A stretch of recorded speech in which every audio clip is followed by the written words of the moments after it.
ഒരു രാജാവ് ദൈവത്തിൻ്റെ ജനത്തെ ശപിക്കേണ്ടതിന് ഒരു പ്രവാചകനെ വിളിച്ചു. അവൻ്റെ പേര് ബിലെയാം. മോവാബിൻ്റെ രാജാവായ ബാലാക്ക് ഇസ്രയേലിനെ കണ്ട് ഭയപ്പെട്ടു.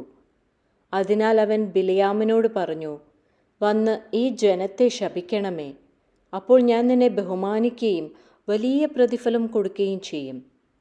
എന്നാൽ ബിലെയാം വായ് തുറന്നപ്പോൾ അപ്രതീക്ഷിതമായ കാര്യം സംഭവിച്ചു. ശാപം പറയേണ്ടതിന് വന്നവൻ ആശീർവാദം പ്രസ്താവിച്ചു. അവൻ പറഞ്ഞു, ദൈവം മനുഷ്യനല്ല, അവൻ കള്ളം പറയുന്നവനുമല്ല. അവൻ അരുളി ചെയ്തത് അവൻ ചെയ്യാതിരിക്കുമോ? പിന്നെ അവൻ വീണ്ടും പറഞ്ഞു, ഇതാ ആശീർവദിക്കേണ്ടതിന് എനിക്ക് കൽപ്പന ലഭിച്ചു. അവൻ ആശീർവദിച്ചിരിക്കുന്നു, അതിനെ ഞാൻ മറിച്ചു കളയാൻ കഴിയുകയില്ല. അപ്പോൾ രാജാവ് അത്യന്തം കോപിച്ചു. എങ്കിലും ബിലെയാമിന് ആ വാക്കുകൾ മാറ്റുവാൻ കഴിഞ്ഞില്ല.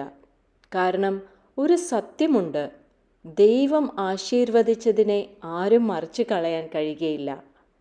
ഇന്നും അത് സത്യമാണ്. ദൈവം നിങ്ങളുടെ ജീവിതത്തെയും നിങ്ങളുടെ വിളിയെയും നിങ്ങളുടെ കുടുംബത്തെയും ആശീർവദിച്ചാൽ ഒരു ശാപത്തിനും അതിനെ മറിച്ചു കളയാൻ കഴിയുകയില്ല.